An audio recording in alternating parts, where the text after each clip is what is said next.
सन 1878 में कनाडा के Nova Scotia के एक छोटे से कस्बे में जिसका नाम एमहर्स्ट था, उसमें उस टाइम पर तकरीबन 3000 लोग रहा करते थे। ये 3000 लोग बिल्कुल खुशहाली से रह रहे थे और इन्हीं 3000 लोगों में एक एस्टर कॉक्स नाम की लड़की भी रह रही थी। लेकिन इस लड़की के साथ उस साल की गर्मी में जो हुआ, जो यहाँ पूरे गांव वासियों ने देखा, यकीन मानिए आज तक का ये सबसे हॉन्टेड केस मैं आपको बताने वाला हूँ। सुनकर ही आपको विश्वास नहीं होगा कि ऐसा सब कुछ सच था, लेकिन ये प्रूफ्स हैं मेरे पास जो मैं आपको आने वाली वीडियो में दिखाऊंगा। आपको पता होगा वैसे मैं रिसेंट के केस ज़्यादा कवर करता हूँ या फिर ज़्यादा से ज़्यादा 20th सेंचुरी में चला जाता हूँ, लेकिन इस केस को मैं इतने पुराने टाइम से उठा कर लेकर आया हूँ। मतलब यहाँ इसमें ज़रूर कुछ खास है।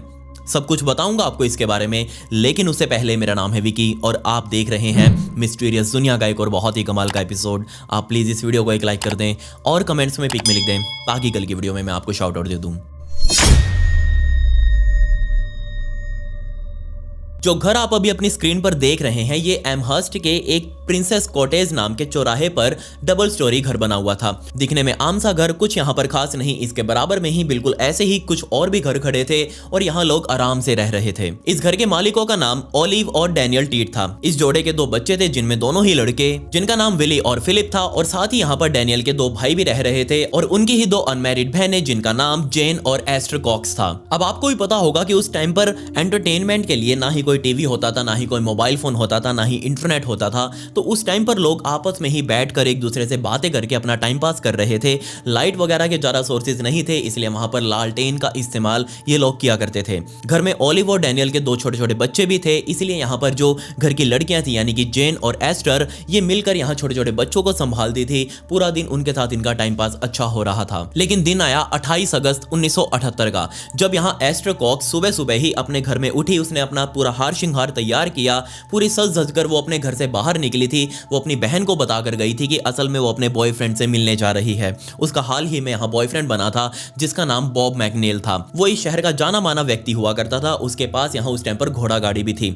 अब ये उसका नया नया बॉयफ्रेंड बना था। ये उसे मिलने के लिए अपने घर से बाहर निकली, उसकी जाकर घोड़ा गाड़ी में बैठी। यहाँ पर बॉब मैकनेल भी अपनी घोड़ा गाड़ी में आकर बैठ चुका था और यहाँ पर वो जो तांगे वाला होता है, जो तांगे को चला रहा था, उसने अब गाड़ी को चलाना स्टार्ट किया। अब पहले प्लान के मुताबिक तो ये था कि बॉब और एस्टर दोनों शहर की राइड लेने जाएंगे, आउटस्कर्ट्स में जाएंगे, थोड़ा बाहर की तरफ जाकर घूमेंगे और जल्दी ही वापस भी आ जाएंगे। लेकिन जल्दी ही यहाँ बॉब ने घोड़ा गाड़ी चलाने वाले को इशारा कर दिया कि वो इस गाड़ी को जंगल की तरफ ले ले। अपने मालिक के कहने पर उसने घोड़ा गाड़ी का मुंह सीधा जंगल की तरफ कर दिया और अब ये जंगल में अंदर की तरफ जाने लगी थी। ये देखकर यहाँ एस्टर जो कि साथ बैठी हुई थी वो घबरा गई। उसने बॉब से पूछा कि हमारा प्लान तो ये था कि हम शहर में ही घूमेंगे, तुम जंगल में क्यों लेकर जा रहे हो?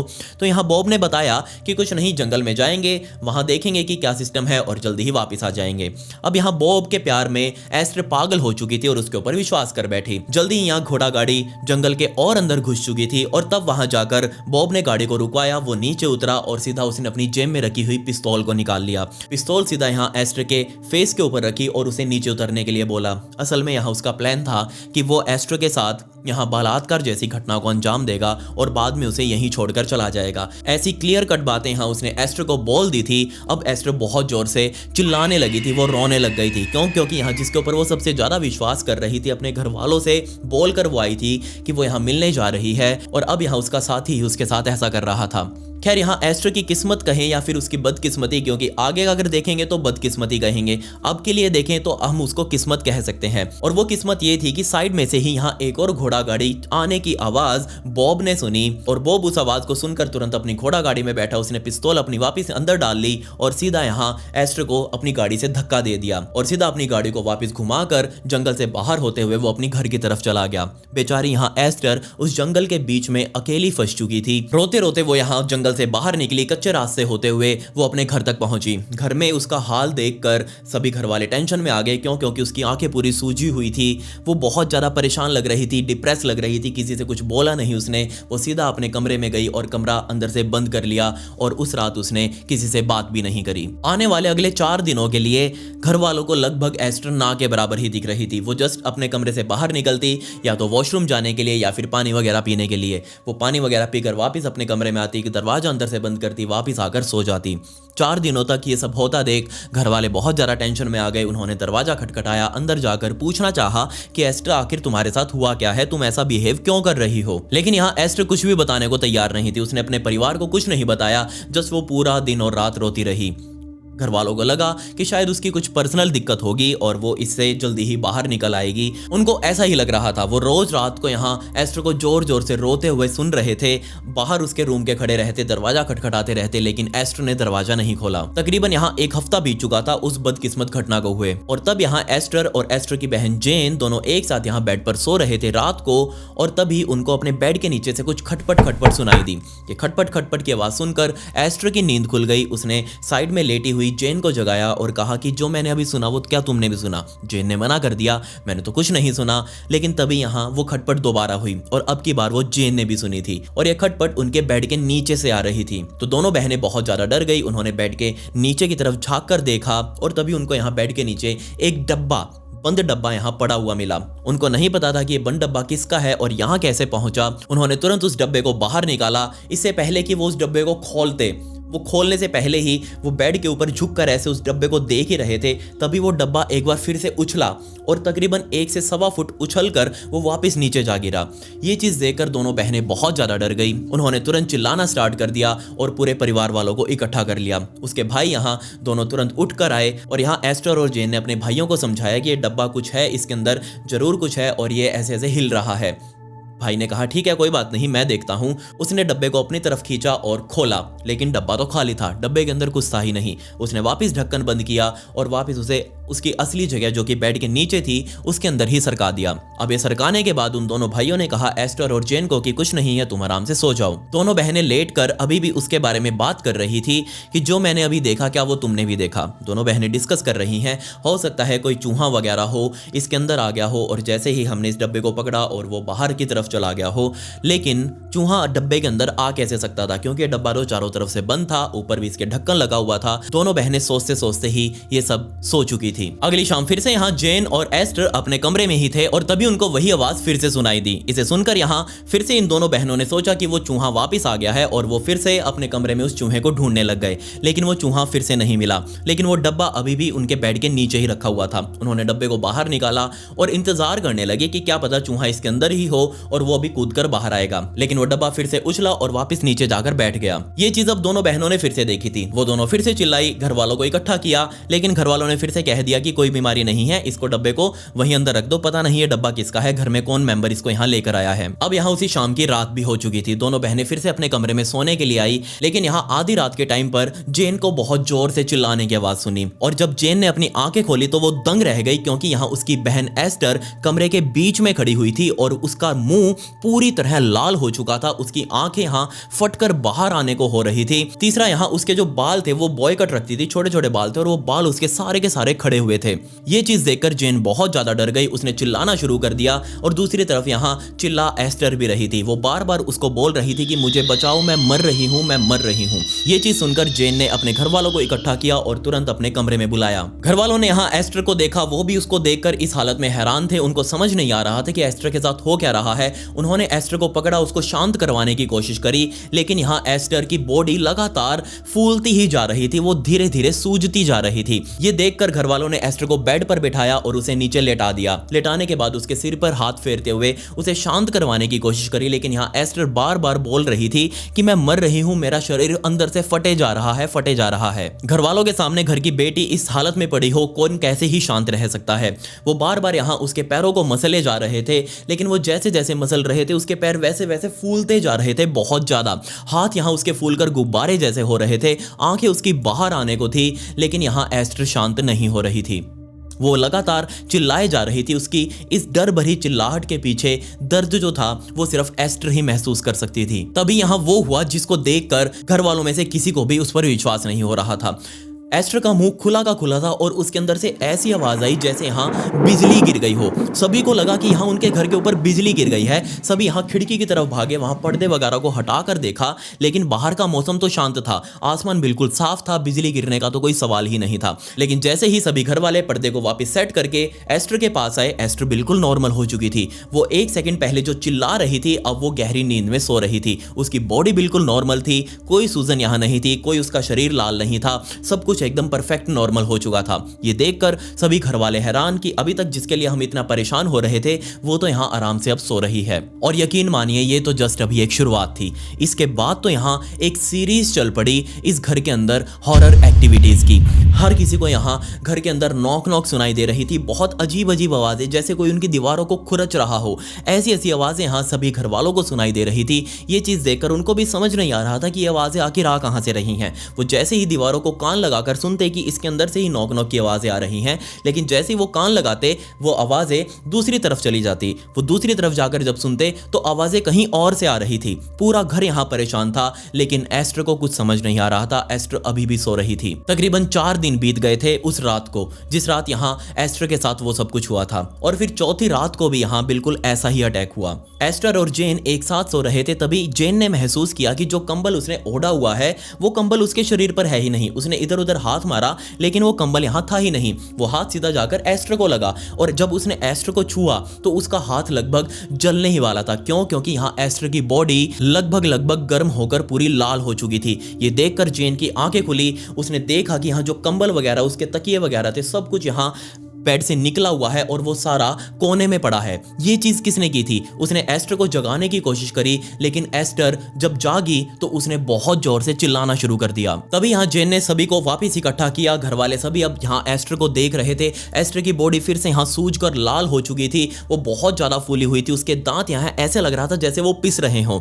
और तभी यहाँ ऑलिव, जो कि डैनियल की घर वाली थी, उसने नोटिस किया कि यहाँ एस्टर के सिर के नीचे ही तकिया है, बाकी रूम में जितने भी तकिए थे, चादर थी, वो सारी यहाँ कोने में पड़ी थी। तो यहाँ ऑलिव ने सोचा कि क्यों ना उस तकिए को निकालकर एक बार एस्टर को जगाया जाए। और जैसे ही यहाँ ऑलिव ने उस तकिए को टच किया, वो तकिया बहुत तेजी से स्पीड में उड़ा और उड़ते ही यहाँ डैनियल के चेहरे पर आकर लगा। ये चीज देखते ही घर वाले फिर से परेशान, ये तकिया आखिर उड़ाकर मारा किसने है, लेकिन किसी को कुछ समझ नहीं आ रहा था। और तभी यहाँ फिर से एस्टर का एक बार फिर से मुंह खुला और उसके मुंह से ऐसी आवाज आई जैसे घर के ऊपर बिजली गिर गई हो। सभी को फिर से लगा कि कोई तूफान आ गया है और उनके घर के ऊपर बिजली गिरी है। सभी फिर से यहाँ उस खिड़की के ऊपर गए, पर्दे वगैरह हटाकर देखा, लेकिन सब कुछ फिर से शांत था। और जैसे ही वो मुड़े, उन्होंने एस्टर को देखा। एस्टर तो यहाँ बिल्कुल नॉर्मल अवस्था में सो रही थी, बिल्कुल आराम से। उस रात यहाँ सभी घर वालों ने सोच लिया था कि कल हम डॉक्टर को बुलाएंगे और डॉक्टर को दिखाएंगे कि आखिर यहाँ इस घर में हो क्या रहा है और एस्टर की हालत ये बिगड़ती क्यों जा रही है। सुबह हो चुकी थी, सुबह सभी अपने अपने काम धंधों पर गए, दोपहर होते होते वापस आ चुके थे और अब वो अपने साथ एक डॉक्टर को भी लेकर आए। डॉक्टर यहाँ पहुंचा, उसने खाना वाना पहले खाया और एस्टर के पास वो अब देखने के लिए गया।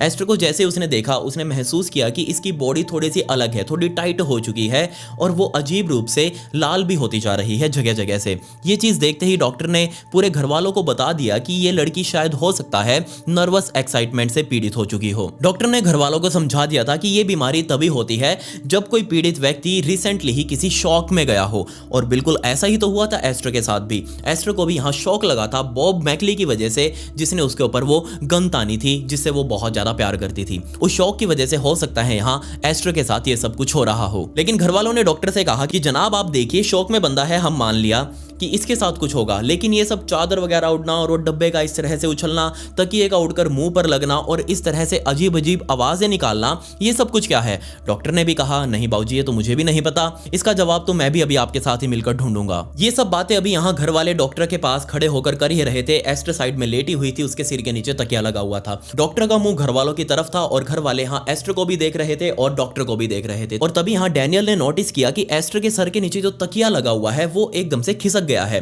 वो उसके सर से अब निकलने ही वाला है और अभी तक एस्टर का सर उस तकिए के बिल्कुल बीच में था। ये चीज होते ही डैनियल ने तुरंत डॉक्टर से कहा कि डॉक्टर साहब देखिए, अभी अभी ये तकिया जो है वो खिसक कर साइड में आ गया है। डॉक्टर ने कहा नहीं मैंने तो नहीं देखा। तो डैनियल यहाँ घूमकर आया एस्टर के सर के पास, उसने तकिए को वापस बीच में करने की कोशिश करी। उसको लगा कि नॉर्मली है, ठीक है हो जाएगा, लेकिन यहाँ वो तकिया वहां से खिसकने को तैयार नहीं था। डॉक्टर ने, डैनियल ने और भी घर में जितने भी मेंबर्स लगे हुए थे उन सभी ने मिलकर एस्टर के सर के नीचे से वो तकिया वापस बीच में लाने की कोशिश करी। और क्या आप इस बात पर विश्वास करेंगे कि वो उस तकिए को हिला तक नहीं पाए। कोई और फोर्स था यहाँ पर, कोई और दबाव था यहाँ पर तकिए के दूसरी तरफ, जो उस तकिए को उसी तरफ खींचे जा रहा था। ये चीज देखते ही डॉक्टर के साथ साथ घर वाले बहुत ज्यादा हैरान हो गए। जैसे ही यहाँ घर वालों ने उस तकिए को छोड़ा, वो तकिया अपने आप ही खिसक कर वापस एस्टर के सर के बीच में आ चुका था। डॉक्टर यहाँ अभी एस्टर की हालत को समझने की कोशिश कर ही रहा था, तभी यहाँ कमरे की दीवार से एक अजीब सी आवाज आने लगी। कमरे की दीवार ऐसा लग रहा था जैसे उसके ऊपर कोई खुरच खुरच कर कुछ लिख रहा हो। डॉक्टर का भी ध्यान उस तरफ गया। घर वाले भी अब उस दीवार को देख रहे थे, क्योंकि यहाँ उसके ऊपर जो प्लास्टर चढ़ा हुआ था वो धीरे धीरे टूटकर नीचे गिर रहा था। और टूटकर गिरते गिरते यहाँ उसने एक लाइन बना दी जिसके अंदर लिखा हुआ था Aster Cox you are mine to kill, मतलब तुम सिर्फ मेरी हो मारने के लिए। ये चीज अभी लिखकर पूरी हुई ही थी, तभी यहाँ छत से भी एक प्लास्टर का टुकड़ा नीचे गिरा और सीधा डॉक्टर के पैरों में आके लगा। ये चीज देखते ही डॉक्टर भी बोला इस घर में अलग ही भसड़ मची हुई है, मैं यहाँ इस तरह से काम नहीं कर सकता। मुझे समझ नहीं आ रहा कि यहाँ एस्टर के साथ क्या हो रहा है, इस कमरे में क्या हो रहा है, इस घर में क्या हो रहा है, मुझे छुट्टी दे दो, मुझे जाने दो। घर वालों ने कहा नहीं नहीं डॉक्टर साहब, एकमात्र आप ही तो डॉक्टर हो इस पूरे कस्बे में, 3000 लोग यहाँ सारे रहते हैं और आप ही डॉक्टर हो, आप ही यहाँ एस्टर को देखोगे। हम यहाँ कहाँ जाएं? हम यहाँ किसी और डॉक्टर के पास भी नहीं जा सकते क्योंकि हमें पता ही नहीं है कि डॉक्टर होते कहाँ हैं। उस टाइम पर इस तरह की मेडिकल फैसिलिटीज जैसी आज हैं वैसी नहीं थी। तो यहाँ डॉक्टर ने कहा कि कोई बात नहीं, आज की तो मैं यहीं से शांत करने की दवाइयां दे देता हूँ, कल मैं वापस आकर यहाँ देखूंगा कि क्या सुधार एस्टर के अंदर हुआ है। उसने बहुत ही भयंकर यहाँ एंटी एंजाइटी और एंटी डिप्रेसेंट्स की दवाइयां एस्टर को दे दी। एस्टर ने ले भी ली, लेकिन यहाँ एस्टर की हालत में कोई सुधार नहीं था। डॉक्टर वहां से जा चुका था। अब यहाँ फिर से रात हो चुकी थी। रात होते ही यहाँ अब घर के ऊपर से छत जो थी उनकी, आपको पता ही होगा कि झोपड़ी टाइप की छतें होती हैं, और उस घर की भी झोपड़ी टाइप की छत थी। और ऐसा लग रहा था जैसे कोई दो व्यक्ति यहाँ उन दोनों छतों के ऊपर खड़े होकर बहुत जोर जोर से उनकी छत के ऊपर हथौड़ा मारकर इस घर के अंदर आने की कोशिश कर रहे हो। घर वाले सभी उठकर बाहर आए। एस्टर खुद भी यहाँ घर के बाहर आ चुकी थी, लेकिन यहाँ उन्होंने जब छत की तरफ देखा तो वहां कोई नहीं था। वो जो आवाजें आ रही थी वो भी अब बंद हो चुकी थी। सभी यहाँ वापस घर के अंदर गए और जैसे ही एस्टर वापस इस घर के अंदर घुसी तभी यहाँ आवाजें फिर से आ चुकी थी। ये चीज देखते ही सभी समझ गए थे कि यहाँ जो भी कुछ हो रहा है वो एस्टर के साथ ही हो रहा है, एस्टर की वजह से ही हो रहा है। यहाँ आग में घी डालने का काम किया डॉक्टर ने। डॉक्टर जैसे उस घर से बाहर गया उसने इस पूरे इंसिडेंट को पूरे गांव में फैला दिया। अब पूरे गांव में बात फैल चुकी थी कि यहाँ ऑलिव और डैनियल के घर पर ऐसे ऐसे सीन बना हुआ है, वहां आवाजें आती हैं, एस्टर कॉक्स के साथ ये सब कुछ हो रहा है, उनके घर में कोई जरूर भूत प्रेत या आत्मा बसी हुई है। दिन हफ्तों में बदलते गए, कई हफ्ते यहाँ बीत चुके थे। पूरे गांव को पता लग चुका था कि इस घर में अलग ही भसड़ मची हुई है। सभी यहाँ बातें कर रहे थे कि आखिर इसके अंदर हो क्या सकता है। डॉक्टर बार बार आ रहा था, एस्टर को दवाइयां दे रहा था, लेकिन उसके ऊपर कोई फर्क नहीं पड़ रहा था। लेकिन इन हफ्तों में यहाँ घर वालों को दो चीजें समझ आ चुकी थी। पहली तो ये कि ये सब कुछ जो हो रहा है वो एस्टर कॉक्स की वजह से है, यहाँ एस्टर कॉक्स ही इसकी मेन विक्टिम है। और दूसरी बात ये कि वो जो भी एंटिटी है, वो जो भी चीज है, वो जो भी शक्ति इस घर के अंदर मौजूद है, वो ना सिर्फ यहाँ एस्टर कॉक्स के पीछे पड़ी हुई है, बल्कि वो बातें भी करती है। बातें किनसे? एस्टर कॉक्स को छोड़कर बाकी सभी घर वालों से। वो उनको सुनती है और इवन की रिस्पॉन्ड भी करती है। और ऐसा ही एक इंसिडेंट यहाँ डैनियल ने सबके सामने आकर पब्लिक में बताया। उसने कहा कि हमने उस एंटिटी से बात करने की कोशिश करी, हम एक अलग कमरे में चले गए जहां अलग अलग तरह की आवाजें आ रही थी, और जैसे उस कमरे में गए हमने एंटिटी से रिक्वेस्ट करी कि वो इन आवाजों को शांत कर दे, और उसी टाइम पर वो आवाजें आनी बंद भी हो गई। और तब हमने उससे एक सवाल पूछा कि अगर तुम सच में हमें सुन सकती हो या फिर सुन सकते हो तो हमें बताओ कि इस कमरे में अभी कितने लोग खड़े हुए हैं। उस कमरे में उस टाइम पर 5 लोग मौजूद थे, और यहाँ दीवारों में 5 बार ठक ठक ठक ठक ठक की आवाज सुनाई दी। ये चीज देखते ही घर वाले समझ चुके थे कि यहाँ जरूर कुछ अजीब गड़बड़ मची हुई है। वो सारे वापस निकलकर एस्टर के पास गए। एस्टर को देखते ही वो फिर से हैरान हो गए। क्योंकि यहाँ अभी तक जिस एस्टर को वो आराम से सोता हुआ छोड़कर उस दूसरे कमरे में गए थे, अब यहाँ एस्टर के ऊपर से वो कंबल भी उड़कर कोने में पड़ा हुआ था, और उसका जो तकिया उसके सिर से निकलकर उसके मुंह के ऊपर आ रहा था। उसके मुंह को दबाए जा रहा था। पांचों लोगों ने मिलकर उस तकिए को वापस ऊपर उठाने की कोशिश करी, लेकिन यहाँ पूरा जोर लगाने के बाद भी वो तकिया वो उसके मुंह से उठा नहीं पाए। घर वालों ने यहाँ एस्टर के ऊपर ही अब एक्सपेरिमेंट करने शुरू कर दिए। जब भी यहाँ घर में अजीब अजीब आवाज़ें आती, खुरचने की आवाज़ें आती, बैंगिंग की आवाज़ें आती, रोडेंट्स की आवाज़ें आती, तो वो एस्टर के पास जाते और एस्टर से रिक्वेस्ट करते कि एक बार तुम घर के बाहर जाओ और तब देखते हैं कि यहाँ आवाज़ें आती हैं या नहीं। और जैसे ही एस्टर घर से बाहर कदम रखती, वो आवाज़ें चुप हो जाती। घर वाले समझ चुके थे कि दिक्कत एस्टर के साथ ही है। इस पॉइंट तक आते आते यहाँ एस्टर ने अपने परिवार को अब यहाँ बॉब मैकनील वाले इंसिडेंट के बारे में बताया। उसने बताया कि कैसे कैसे वो सुबह बॉब मैकनील से मिलने के लिए उसकी घोड़ा गाड़ी में बैठ कर गई थी और बाद में उसके साथ जो जो हुआ वो डरते हुए रोते हुए यहाँ घर में आई और उसके बाद से ये सब कुछ शुरू हुआ था। जैसे जैसे ये केस तूल पकड़ता जा रहा था, इसकी खबरें शहर के बाहर भी जा रही थी। तब यहाँ इस खबर को सुनकर वहाँ के एक जाने माने पैपिस्ट जिनका नाम डॉक्टर एडविल क्लेन था, वो यहाँ इस खबर को सुनकर इस घर में पहुंचे और उन्होंने यहाँ बताने की कोशिश करी कि आखिर एस्टर कॉक्स के साथ क्या हो रहा है। और जब यहाँ ये डॉक्टर साहब इस घर में आए, इन्होंने जब महसूस किया कि ये जो खड़खड़ खड़खड़ की आवाज़ें हैं, जो दीवारें खुरचने की आवाज़ें हैं, ये सारी एक अलग चीज़ है। उन्होंने एक अपनी अलग ही थ्योरी घर वालों के सामने रखी। उन्होंने कहा कि जब ये घोड़े गाड़ी वाला इंसिडेंट एस्टर के साथ हुआ था, उस रात वो इतने भयंकर शौक में चली गई कि वो खुद एक इलेक्ट्रिक बैटरी बन गई और इस लड़की के अंदर अभी इतनी पावर आ चुकी है कि वो यहाँ बिजली गिरने जैसी आवाज भी पैदा कर सकती है। इसके अलावा वो अपनी शक्तियों से ही यहाँ इस घर की दीवारों के अंदर इस तरह की आवाजें पैदा कर रही है। ये सब बातें बोल रहा था वो डॉक्टर घर वालों को, लेकिन घर वालों को इसकी बातों पर कोई विश्वास नहीं हुआ। ऐसा कैसे हो सकता है? काफी सारे लोग यहाँ सामने आकर अपने अपनी राय दे रहे थे और बहुत सारे बोल रहे थे कि ये सब कुछ फ्रॉड है, ये सब कुछ मनगढ़ंत कहानियां हैं। लेकिन वो जो डॉक्टर, वो सबसे पहली बार जो यहाँ एस्टर को देखने के लिए आया था, वो ऐसी एक प्रेस कॉन्फ्रेंस में जाकर पहुंचा और वो खुद यहाँ बोलने लग गया कि जो जो यहाँ इस चीज को फेक बोल रहा है, एक बार उस घर में रात बिता कर देखो, तुम्हें पता लग जाएगा कि वहां आखिर चल क्या रहा है। जब ये प्रपोजल यहाँ उस डॉक्टर ने रखा तो किसी ने भी हाथ खड़ा नहीं किया इस काम के लिए कि वो एक रात उस घर में बिताएंगे। घर के अंदर जाने के लिए तो कोई तैयार नहीं था, लेकिन घर के बाहर यहाँ अब लगातार भीड़ जमा होती जा रही थी। काफी दिनों तक, काफी घंटों तक यहाँ घर के बाहर लोग खड़े रहते। इस चीज से परेशान होकर डैनियल और ऑलिव ने मजबूरन वहां की पुलिस को कांटेक्ट किया और पुलिस को बुलाया और कहा कि हमारी जो प्राइवेसी है इस घर की, वो अब सारी खत्म होती जा रही है। लोग सारा दिन घर के बाहर खड़े रहते हैं, हमारे बारे में बातें करते रहते हैं, आप प्लीज इनको यहाँ से हटाओ। लोगों ने यहाँ अपनी अपनी बातें बनानी शुरू कर दी थी। कोई यहाँ उस डॉक्टर एडविल क्लेन के ऊपर विश्वास कर रहा था, कोई यहाँ दूसरे वाले डॉक्टर जो कि पहली बार आया था उसके ऊपर विश्वास कर रहा था कि नहीं, ये कोई जरूर सुपर नेचुरल फिनोमिना ही है। और एक रात यहाँ ऐसा कुछ हुआ जिसको महसूस करने के बाद पूरा कस्बा ही यहाँ मानने लग गया था कि ये जरूर बाहरी आत्माओं का ही हाथ है। यहाँ उस रात यहाँ वो डॉक्टर एडविल क्लेन इसी घर में मौजूद थे और कह रहे थे कि मैं यहाँ इस रात रुकूंगा और देखूंगा कि आखिर क्या होता है। सभी लोग अपने अपने कमरों में सोने के लिए जा चुके थे और जेन और एस्टर फिर से सो रहे थे। तकरीबन आधी रात के टाइम यहाँ एस्टर उठी और उसने जेन के कानों में कहा कि मुझे एक आवाज सुनाई दे रही है और वो आवाज मुझे बता रही है कि मैं भी पहले यहाँ इस धरती पर रहा करती थी और कुछ सालों पहले मेरी मौत हो चुकी है और मैं अब यहाँ वापिस आना चाहती हूँ। और वो एस्टर के रूप में वापस आ चुकी थी। एस्टर जेन के कान में बोल रही है कि वो शक्ति अब यहाँ इस घर के अंदर आग लगाना चाहती है। ये चीज सुनकर जेन बहुत ज्यादा घबरा गई। वो वापस उठी, घर वालों के पास गई, घर वालों को इकट्ठा किया और बताया कि ऐसे से एस्टर उसके कान में क्या बोल रही थी। सभी फिर से घबरा गए। डॉक्टर को जगाया गया। हाँ बाबूजी, तू तो आ, तू तो सबसे पहले बोल रहा था कि ये तो कोई इलेक्ट्रिक बैटरी है। डॉक्टर वहां आया और देखने लगा एस्टर को। एस्टर तो आराम से सोई हुई थी। जेन की बात के ऊपर कोई विश्वास ही नहीं कर रहा था कि आग कैसे लग सकती थी। तभी यहाँ ऊपर छत से एक लकड़ी का टुकड़ा जलते हुए नीचे की तरफ गिरा और वो सीधा एस्टर के बेड के ऊपर आकर गिरा था। लेकिन जैसे ही ये टुकड़ा गिरा तभी यहाँ घर वालों ने उस आग को तो वहां तभी कंट्रोल कर लिया। लेकिन कितनी बार कंट्रोल करते? 8 और बार यहाँ इस कमरे में अलग अलग जगहों पर वो टुकड़े अपने आप ही यहाँ छत से नीचे गिरे जा रहे थे।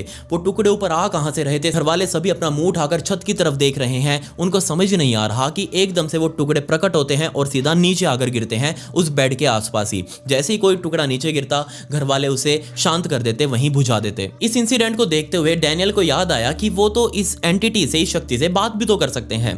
क्यों ना वो उस बातों के सहारे उसको टेबल पर लेकर आए और उसे डिस्कस करें कि वो क्या चाहती है और हमें कैसे पीछा छोड़ेगी वो हमारा। तो डैनियल ने यहाँ कमरे में सभी के सामने खड़े होकर कहा, उस एंटिटी से पूछा कि क्या तुम सच में ही हमारे इस घर को जलाना चाहती हो? अगर हाँ तो तुम 3 बार यहाँ दीवार पर ठक ठक ठक ठक करके दिखाओ और अगर नहीं जलाना चाहती तो तुम 5 बार करो। और बदकिस्मती से यहाँ 3 बार ठक ठक की आवाज़ उस टाइम पर सभी घर वालों के साथ साथ एस्टर ने भी सुनी।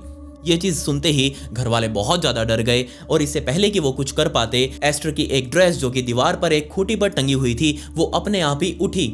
अपने आप उठकर उसने एक रोल सा बना लिया और वो रोल सीधा एस्टर के बेड के नीचे जाकर घुस चुका था। इससे पहले कि घर वाले उस ड्रेस के रोल को वापस बाहर निकालते, उन्होंने जैसे ही नीचे झुककर देखा वो रोल आग पकड़ चुका था। किस्मत से हाँ, उन्होंने तुरंत उस ड्रेस को उठाकर बाहर की तरफ फेंक दिया और आग बुझाई जा चुकी थी। लेकिन इस पॉइंट पर आकर घर वालों के साथ साथ एस्टर भी और वो डॉक्टर भी समझ चुका था कि ये जो भी शक्ति है, जो भी एंटिटी है, वो यहाँ सिर्फ नुकसान पहुंचाने के लिए ही इस घर में आई है और वो ऐसे जाएगी भी नहीं। तकरीबन 3 दिन बीत चुके थे। लगभग घर में सब कुछ नॉर्मल ही चल रहा था। एस्टर और ओलिव घर में बर्तन साफ कर रही थी और तभी यहाँ एस्टर ने नोटिस किया कि धुएं की उसे बदबू आ रही है और जब उसने पीछे मुड़कर देखा तो घर के ऊपर वाली स्टोरी से नीचे यहाँ सीढ़ियों से धुआं आ रहा था। ये चीज देखते ही एस्टर और ओलिव तुरंत ऊपर की तरफ भागे और ऊपर यहाँ भयंकर आग लगी हुई थी। वो चिल्लाते हुए वापस नीचे आई और घर के बाहर आकर खड़ी हो गई। बाहर आकर उन्होंने मदद की मांग करी। घर की ऊपरी मंजिल में भयंकर आग लगी हुई थी। वो आग बाहर से भी देखी जा सकती थी।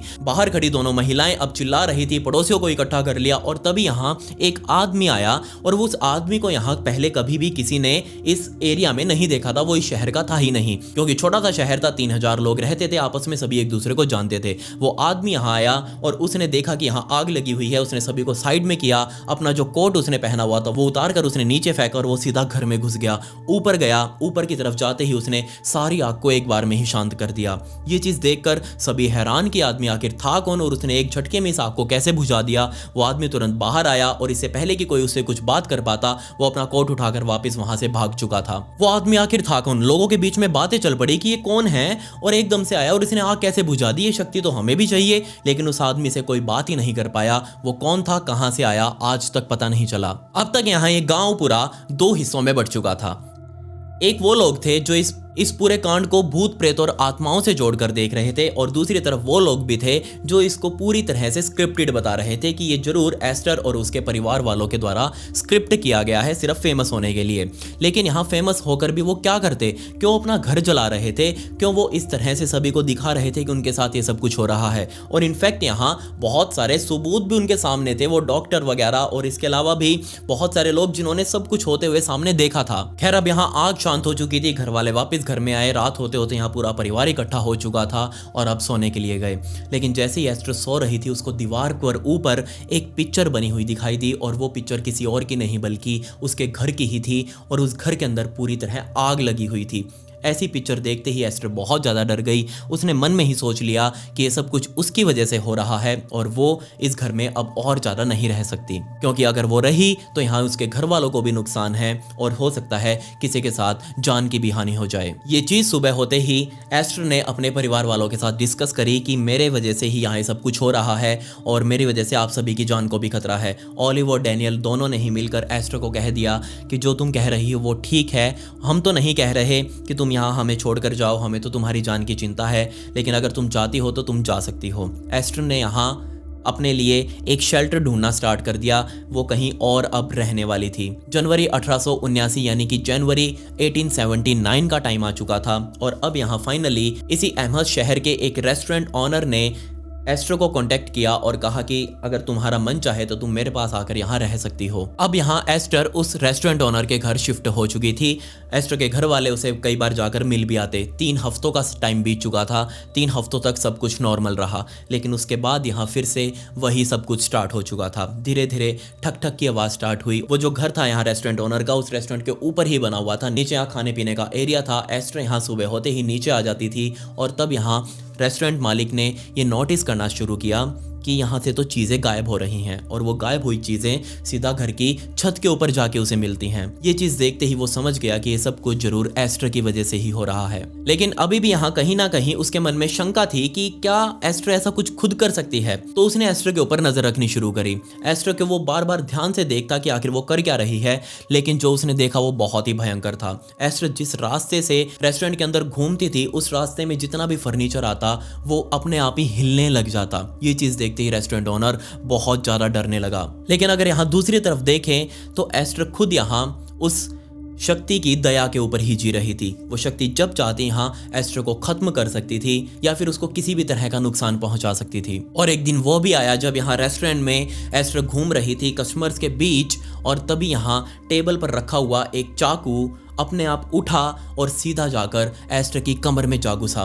ये चीज़ देखते ही एस्टर एकदम से सीधा हुई, उसने जोर से चिल्लाना शुरू कर दिया। जो रेस्टोरेंट का मालिक था जॉन माइक, वो एस्टर के पास आया। उसने देखा कि उसकी पीठ में यहाँ चाकू घुपा हुआ है। उसने तुरंत यहाँ चाकू को पकड़कर बाहर निकाला और उसे दूर फेंक दिया। और क्या आप इस बात पर विश्वास करेंगे कि दर्जनों लोगों के सामने यहाँ वो चाकू वापिस उठा और वापिस यहाँ एस्टर की कमर में उसी जगह पर जा घुसा, उसी जख्म के अंदर वापिस जा घुसा था। और जब यहाँ दोबारा से जॉन माइक ने उस चाकू को निकालने की कोशिश करी तो वो चाकू निकला ही नहीं। एस्टर यहाँ दर्द भरी चिल्ला रही थी, लेकिन वो चाकू बाहर निकल ही नहीं रहा था। जॉन माइक ने अपना हाथ वापस निकाल लिया और उसके हाथ निकालते ही वो चाकू अपने आप ही वापस बाहर निकलकर गिर चुका था। डॉक्टर को तुरंत बुलाया गया, उसके जख्मों को वापस भरवाया गया। और ये चीज़ जैसे ही एरिया में फिर से फैली तो अब दूर दूर से रिसर्चर्स यहाँ एस्टर के पास आने लगे और उसके ऊपर अब अपने टेस्ट कर रहे थे। और इन्हीं रिसर्चर्स में से एक थे वॉल्टर हबल, और यही वो इंसान थे जिन्होंने एस्टर की पूरी जिंदगी को किताबों में लिखा था। और उनकी वजह से ही आज मैं आपको एक कहानी बता पा रहा हूँ। मैंने पूरी की पूरी बुक उनकी रीड करी, उसके अंदर से पूरे पूरे पॉइंट्स बाहर निकाल कर लेकर आया और पूरी की पूरी कहानी एस्टर की आपके सामने रखी। जिस रेस्टोरेंट में वो काम कर रही थी उस रेस्टोरेंट में भी अचानक ही आग लग गई और वो रेस्टोरेंट पूरा जलकर राख हो गया। लेकिन किस्मत से यहाँ उसमें कोई जान की हानि नहीं हुई, क्योंकि सभी लोग समय रहते इस रेस्टोरेंट से बाहर निकल चुके थे। तब यहाँ उस रेस्टोरेंट ऑनर जॉन माइक ने, जो कि खुद यहाँ एस्टर को अपने पास रखने के लिए लेकर आया था, उस जॉन माइक ने ही एस्टर के ऊपर केस कर दिया कि यहाँ इस लड़की की वजह से ही मेरा पूरा रेस्टोरेंट और घर जलकर राख हो गया है। और पुलिस ने एस्टर को गिरफ्तार भी कर लिया। 1 महीने तक यहाँ एस्टर को जेल में भी रहना पड़ा। एस्टर जेल से निकलकर वापस अपने एमहर्स्ट वाले घर में ही आ चुकी थी और अब यहाँ उसके घर वालों ने उसके ऊपर ध्यान देना ही छोड़ दिया। क्यों? क्योंकि यहाँ उनको कोई इलाज ही नहीं मिल रहा था। क्या ही करते वो लोग। फाइनली एस्टर की शादी भी कर दी गई, लेकिन शादी भी ज़्यादा टाइम तक नहीं चली। क्यों? क्योंकि यहाँ जिस भी घर में वो जाती वहाँ पर ऐसी ऐसी चीज़ें होने लग जाती। 2 बार यहाँ उसकी शादी की गई, लेकिन दोनों बार ही टूट चुकी थी। फाइनली दिन आया 8 नवंबर 1912 का, जब यहाँ एस्टर की 52 साल की उम्र में मौत हो गई। उसकी मौत के कारण आखिर क्या थे ये आज तक पता नहीं चल पाया। खैर, ये थी कहानी एस्टर कॉक्स की। क्या आपको सच में लगता है कि इस तरह की एंटिटीज़ आज हमारे आसपास मौजूद हैं और वो हमें देख रही हैं, वो हमसे बात भी कर सकती हैं या फिर हम उनसे बात कर सकते हैं? आपको ये कहानी कैसे लगी कमेंट्स में मुझे ज़रूर बताएं। और इससे रिलेटेड अगर आपको कुछ मुझसे बात करनी हो तो मेरी इंस्टाग्राम आईडी ये है, इसका लिंक आपको डिस्क्रिप्शन में भी मिल जाएगा, तो प्लीज़ आप मुझे वहाँ के फॉलो जरूर कर लें, वहाँ मुझसे बात भी कर सकते हैं। खैर, पिछली वीडियो का शाउट आउट श्री रत्नाम को and comment pick me to get a shout out in next video. मिलते हैं अगली वीडियो में। ये वीडियो देखने के लिए धन्यवाद।